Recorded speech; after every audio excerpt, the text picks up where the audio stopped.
Você já assistiu ou pretende assistir ao novo filme de Scorsese, Assassinos da Lua das Flores? O filme conta a história de um dos maiores crimes dos Estados Unidos, o assassinato de Osage. Nesse vídeo, eu vou te contar tudo sobre o evento real que inspirou o livro de David Grann e, consequentemente, o filme de Scorsese. Vamos lá!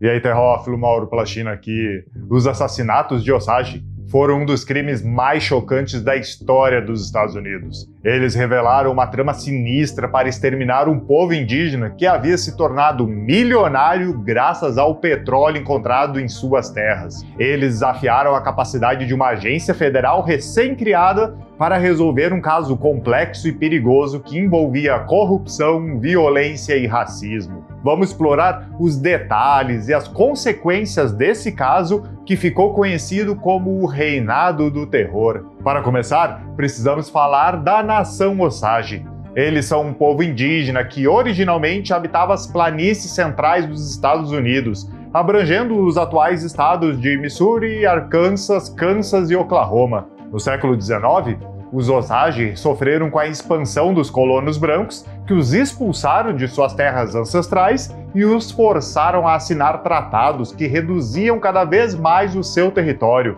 Em 1870, os Osage se estabeleceram em uma reserva no nordeste de Oklahoma, que parecia ser uma terra árida e indesejada pelos brancos. No entanto, em 1894, foi descoberto petróleo nessa terra dos Osage, mudando radicalmente a situação da tribo. Os Osage negociaram com o governo dos Estados Unidos um acordo que lhes garantia a propriedade e o controle dos direitos minerais da sua reserva, bem como a distribuição individual de lotes de terra para cada membro da tribo. Isso fez com que os Osage se tornassem os donos legais de uma das maiores reservas de petróleo do mundo. A exploração do petróleo trouxe uma enorme riqueza para os Osage, que passaram a receber royalties milionários pelas concessões de perfuração e extração. Cada membro da tribo tinha direito a uma parcela dos lucros, chamada de head right, que era hereditária e inalienável. Em 1923, os Osage receberam cerca de 30 milhões de dólares em royalties, o equivalente a cerca de 400 milhões de dólares em moeda atual. Isso fazia dos Osage a nação mais rica da Terra, com uma renda per capita de mais de 13 mil dólares, enquanto a média nacional era de apenas 750 dólares. A riqueza dos Osage lhes permitiu adquirir bens e serviços que antes eram inacessíveis, mas também usaram parte do seu dinheiro para financiar projetos sociais e culturais para a sua comunidade, como escolas, hospitais, igrejas e museus. O problema é que a prosperidade dos Osage despertou a cobiça, a inveja e o ódio dos brancos, que viam os indígenas como inferiores e indignos de tanta fortuna. Muitos tentaram se aproveitar dos Osage de várias formas, como fraudes, roubos, extorsões e casamentos interesseiros. Além disso, o governo dos Estados Unidos impôs uma série de restrições e regulamentações aos Osage, com a exigência de que eles tivessem um tutor branco para administrar os seus bens e negócios. Esses tutores muitas vezes eram corruptos e exploravam os Osage, roubando ou desperdiçando seu dinheiro. Foi nesse cenário de tensão e conflito que começaram os assassinatos de Osage, que tinham como objetivo eliminar os herdeiros dos direitos sobre o petróleo e transferir as suas fortunas para os assassinos ou seus cúmplices. É nesse momento que inicia o Reinado do Terror. Mas antes de eu falar desse caso, se inscreve aqui no canal para receber conteúdo sobre terror e suspense todas as semanas. O teu apoio é muito importante para eu trazer cada vez mais vídeos aqui no YouTube. Com a tua inscrição feita, vamos falar então do Reinado do Terror. Esse foi o período mais sangrento e assustador da história dos Osage. Durante esses anos, dezenas de membros da tribo foram assassinados de formas brutais e misteriosas, sem que os culpados fossem punidos ou sequer identificados. Os assassinatos eram motivados pela ganância e pelo racismo que falamos antes, e contavam com a participação ou a conivência de pessoas que se diziam amigas ou parentes dos Osage. Um dos casos mais emblemáticos e chocantes foi o da família de Molly Burkhardt, uma mulher Osage que era casada com um homem branco chamado Ernest Burkhardt. Molly era uma das herdeiras mais ricas da tribo, pois possuía 4 headrights, que lhe rendia cerca de $300 mil por ano. Ela vivia em uma mansão luxuosa com seu marido e seus 2 filhos, e era considerada uma mulher feliz e bem-sucedida. No entanto, a sua vida começou a desmoronar em 1921, quando a sua irmã mais velha, Anna Brown, foi encontrada morta com um tiro na nuca em um barranco. O crime nunca foi esclarecido e as autoridades locais tentaram encobrir as evidências. Pouco depois, a mãe de Molly, Lizzie Kyle, morreu de uma doença misteriosa. E em seguida, sua outra irmã, Rita Smith, e o seu marido, Bill Smith, foram mortos em uma explosão que destruiu a sua casa.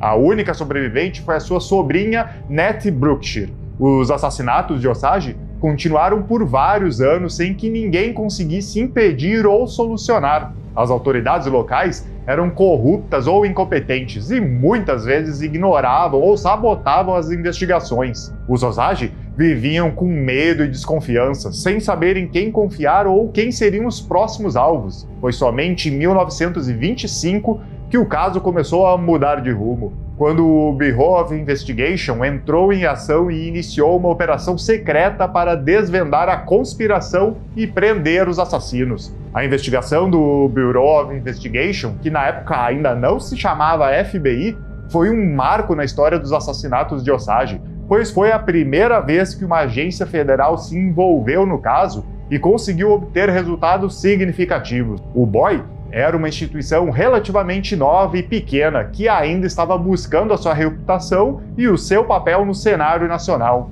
O BOI entrou no caso a pedido do presidente Calvin Coolidge, que recebeu uma carta de um grupo de líderes Osage pedindo a sua intervenção. Coolidge designou o diretor do BOI, J. Edgar Hoover, para liderar a investigação. Hoover escolheu um jovem chamado Tom White para ser o chefe de operação. White montou uma equipe de agentes que se infiltraram na comunidade Osage, se disfarçando como fazendeiros, comerciantes, médicos e até mesmo o padre. Eles trabalharam de forma secreta e independente, sem contar com a ajuda ou a confiança das autoridades locais. Eles contaram com a colaboração de alguns Osage que se dispuseram a arriscar as suas vidas para denunciar os assassinos. A investigação do BOI, que acabou virando FBI, enfrentou muitas dificuldades, pois os criminosos eram poderosos e influentes, e tinham muitos aliados e cúmplices. Os agentes foram ameaçados, intimidados e até atacados por pessoas que queriam impedir ou atrapalhar o seu trabalho.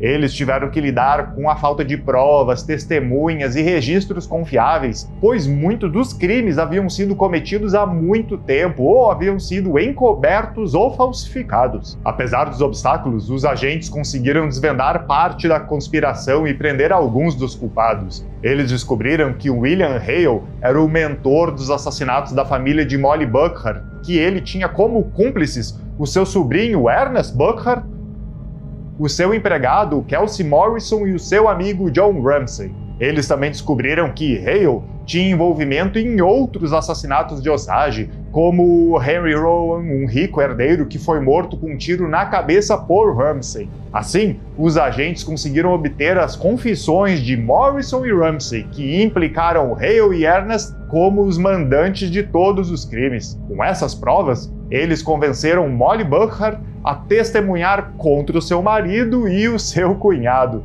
Eles revelaram que a sua irmã, Anna Brown, tinha sido morta por eles, assim como a sua mãe, Lizzie Kyle, que havia sido envenenada por arsênico. A explosão na casa que matou a sua outra irmã, Rita Smith, e o marido, Bill, também foi obra deles. Até mesmo a sua sobrinha, que apesar de ter sobrevivido, estava sendo envenenada também. E por falar em veneno, a própria Molly chegou a apresentar perda de peso, fraqueza e dores. Nessa época, ela estava sendo envenenada pelo seu marido sob as ordens de William Hale também. Hale se autodenominava o Rei do Osage Hills, pois possuía muitas terras e negócios na região. Ele era considerado um amigo e protetor dos Osage, mas na verdade era o mentor da conspiração para matar os herdeiros dos direitos sobre o petróleo e ficar com as suas fortunas. Além dos Osage, eles mataram pessoas que podiam atrapalhar os seus planos, como advogados, contadores, testemunhas e informantes. Além disso,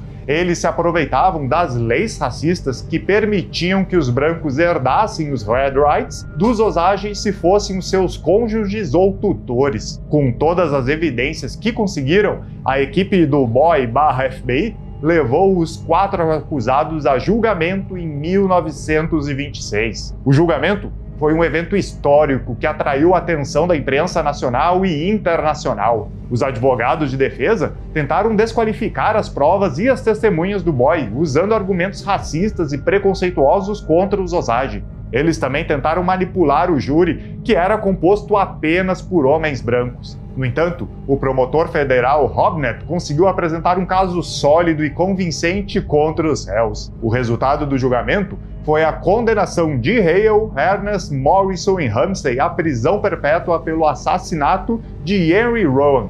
Hale também foi condenado à morte pelo assassinato de Rita Smith, mas a sua sentença foi posteriormente comutada para prisão perpétua também. Os outros assassinatos da família de Molly Burkhart não foram julgados por falta de provas suficientes. A investigação do boy foi considerada um sucesso parcial, pois conseguiu prender alguns dos principais envolvidos nos assassinatos de Osage e encerrar o reinado do terror. No entanto, muitos outros crimes ficaram sem solução ou sem punição, pois havia muitos outros cúmplices e suspeitos que nunca foram identificados ou capturados. Além disso, os Osage continuaram sofrendo com as consequências dos assassinatos em sua comunidade e em sua relação com o governo dos Estados Unidos. Os assassinatos de Osage tiveram um impacto profundo e duradouro na nação Osage e na sociedade americana como um todo, mas também geraram iniciativas de memória e de justiça que foram realizados pelos Osage e por outras organizações. Uma dessas iniciativas foi a criação de um museu dedicado à história e à cultura dos Osage, que inclui uma exposição sobre os assassinatos e suas vítimas e diversas obras sobre a sua cultura. E claro, tivemos a publicação do livro Assassinos da Lua das Flores, os assassinatos de Osage e o nascimento do FBI, escrito pelo jornalista David Grann, que se tornou um best-seller do New York Times e foi indicado para vários prêmios literários. Esse livro foi o que inspirou o filme de mesmo nome do Scorsese que a gente pode ver nos cinemas. Essas iniciativas objetivaram preservar e divulgar a memória dos Osage, reconhecer e honrar as vítimas e os seus familiares, denunciar e combater as injustiças e as violências que os povos indígenas sofrem nos Estados Unidos. E também contribuir para a educação e a conscientização da sociedade americana sobre esse episódio pouco conhecido, mas muito importante na sua história. E aí, conhecia esse caso que criou o famoso FBI e já pode ser visto nos cinemas? Me conta aqui nos comentários o que achou do filme ou do livro, caso já tenham lido também. E se quiser ver mais histórias de terror e de suspense, conheça as minhas publicadas na Amazon. Todas estão disponíveis de graça para assinantes do Kindle Unlimited. E se quiser mais conteúdo sobre crimes reais, acesse essa playlist aqui do canal com mais vídeos de True Crime. Um ótimo terror para ti e até o próximo vídeo. Até mais!